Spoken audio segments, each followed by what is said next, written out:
My dear student, I am taking second part of chapter 5th of ninth class, Introduction to Euclid Geometry. As I have told in the first part, these three parts of this chapters are very important from geometrical point of view.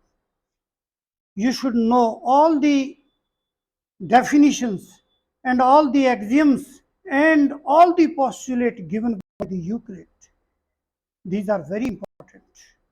So I am taking second part. In second part, Euclid said that some assumptions are universal truth. Euclid defined in this part that some assumptions are universal truth. Not all the assumptions, but he said some assumptions are universal truth. And he divides the assumption into two parts. He divided the assumption into two parts. Number one, axioms, and second, postulate. He used the term postulate for assumption, and he used the term axioms for notion. Now, the axioms of Euclid are as I will try to define all the axioms of Euclid one by one, and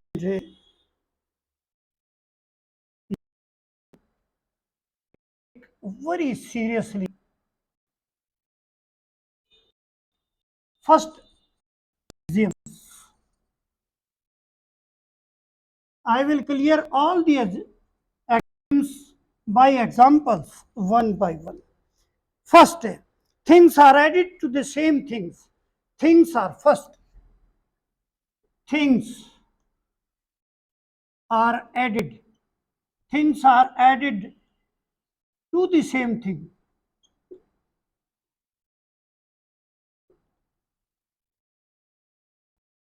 Things are added to the same thing are equal to one another. Equal to are equal to one another, or you can say equal to each other, equal to one another. First, axioms. He said things are added to the same things are equal to one another. Let two students, let A and B are two students. I am taking example. This is example. Let A and B are two students and their marks and their marks their and their marks in any examination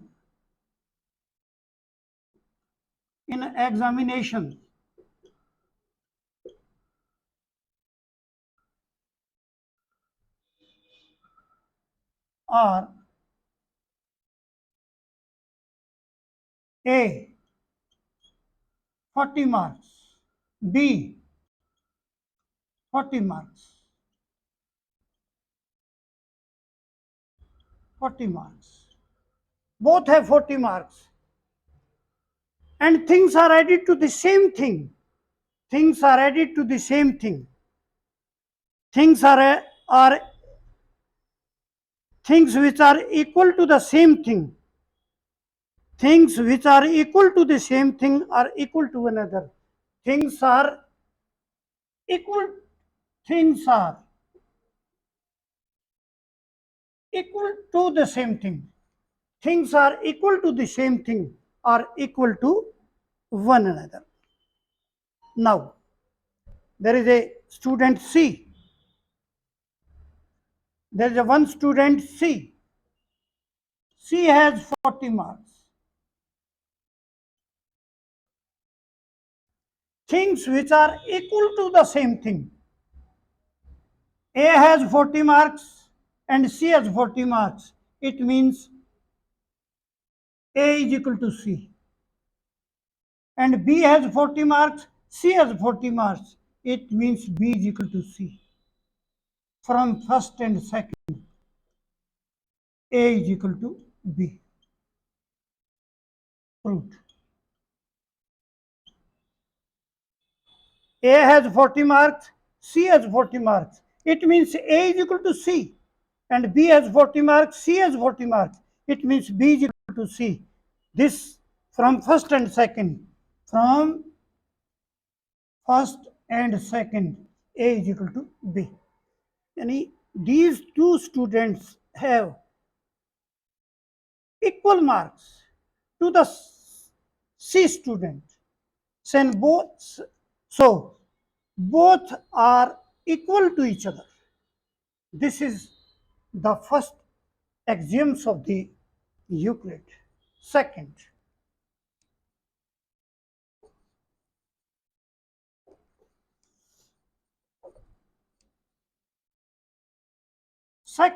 second axioms. If equals are added to equals, if equals are added to equals, if equals are added to equals, if equals are added to equals, the whole are equal. The whole are equal. Whole are equal. Let example A and B are two students. Are two students, and got marks in any examination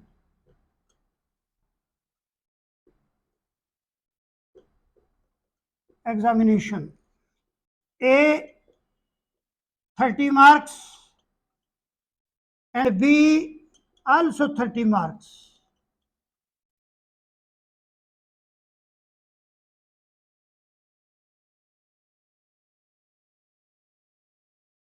As a grace to both. The teacher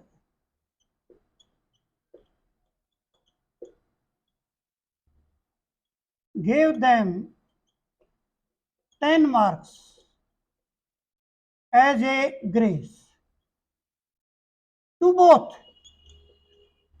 It means the total marks of A is equal to 30 plus 10 is equal to 40, and B is equal to 30 plus 10, grace marks is equal to 40. First, they had the marks 30 and 30. Now, after grace marks of A becomes 40, and marks of B becomes also 40. Then both are same. Equals are added here. See, equals are added. This is the second. Equals are added to equals. Equals are added to equals. The whole are equal. This means this implies that A is equal to B. This is first and this is second.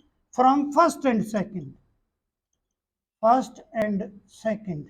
A is equal to B. Third postulate.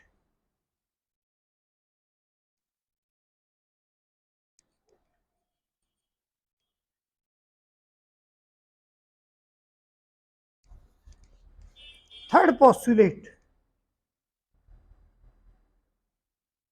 Third postulate. If equals are subtracted, if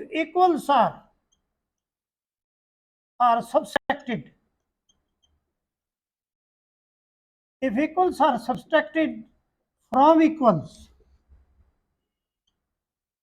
then the remainder is also equal. If equals are subtracted from equal, the remainders are also equal. Remainders are also equal. Now let the example in the same way. In second, there was equal addition of number. In the third, equal subtraction of number. Both the axioms are equal. Let A and B have marks. A is equal to 30, A is equal to 50, and B is equal to 50. A is equal to 50 and B is equal to 50. The teacher subtracted 10 marks from both marks. A is equal to 50 minus 10 is equal to 40. B is equal to 50 minus 10 is equal to 40. Here, the subtraction is same. The result is also same. This implies from first and second, A is equal to B. Proved. Fourth axioms.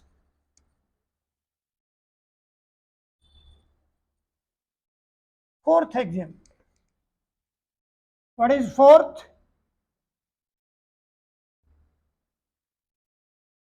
The whole is greater than the part. The things which coincide one another are equal to one another. Things which coincide with one another. Things which coincide one another are equal to one another. Are equal to one another. It means if two things coincide each other, then these two things will be equal to each other. Let triangle ABC and triangle DEF are congruent.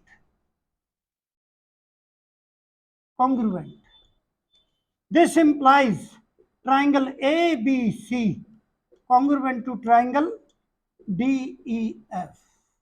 These are congruent triangles, coincide with each other. This implies area of triangle ABC is equal to area of triangle DEF. When these two triangles are congruent, the area of these two triangles will be equal. This implies triangle ABC is equal to triangle DEF. Proved. Fifth axioms. In fifth axioms, see, the whole is greater than part. The whole, very simple. The whole is greater than part. The whole is greater than part. This is very simple. This is a line AB. Length is 10 centimeter. Take a point C. Take a point C on this line. Length of AC is equal to 6 centimeter. BC is equal to 4 centimeter. AB is a whole line and AC and BC are its part. AB is equal to AC plus BC. This is 10 and this is 6 and this is 4. So by this this implies AB greater than AC, and also this implies AB greater than BC, and AC and BC are parts of AB. Parts of AB. Fruit.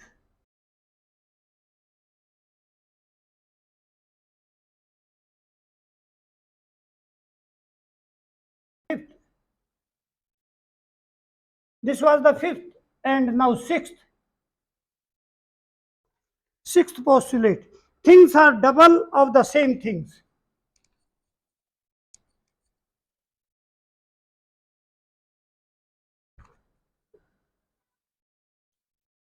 Things are double of the same thing. Things are double of the same thing.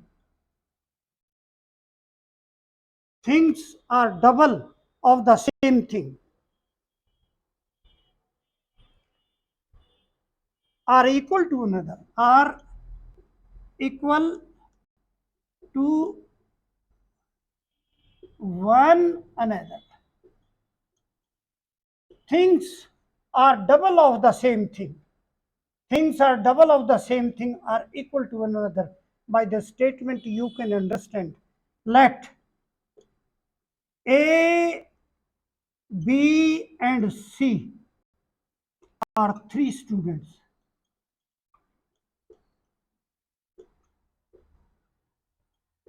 The marks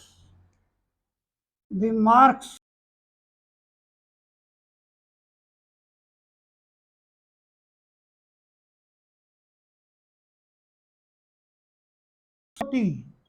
B is equal to 40 and C has only 20 marks. So marks of A double of C, marks of B double of C. Write this. This implies A is equal to 2 into C and B is equal to 2 into C. This implies A is equal to B. Here A's marks are 40 and C's are 20, 2 into 20. This is A. B. B's marks are 40, 2 into 20. This both are A into 2C, B into 2C. This is first and this is second. From first and second. From first and second. A is equal to B. Sixth. This was the sixth axioms. Now last, seventh axiom. Now last, seventh. Things are half of the same thing. Things are half of the half of the same thing. Half of the same things. Things which are half of the same things. Things which are things things which are half of the same things are equal to another, are equal to one another, are equal to one another. Let three students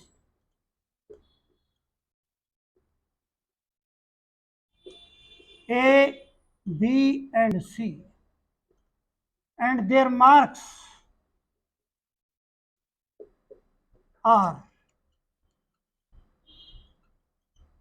as A is equal to 40, B is equal to 40, and C is equal to 80. Here you see A's marks are half of C's. He has 40 and he has 80. Marks of A are half of C. In B, B's marks are 40 and C's marks are 80. B's marks are also half of C. And you can write that A is equal to 1 by 2 into C and B is equal to 1 by 2 into C. This implies A by 2 into 80 is equal to 40. 1 by 2 into 80 is equal to 40. So from this first and second, this is first and this is second. This implies A is equal to B. Proved. This was the last axiom, seventh. Check these numbers, and if you find anywhere wrong, you can make it a right. So these were the 7 axioms of Euclid. He defined in his theory of introduction to the Euclid's geometry of the second part of the chapter 5th, ninth class. My dear students, I have defined all the 7 axioms with the help of examples. Now I think the all axioms are clear to you, and revise once at your home. The concept of axioms will be clear to you. In the last, I want to make a request to you. Please subscribe and like the channel. I shall be very thankful to you. Again, thanks.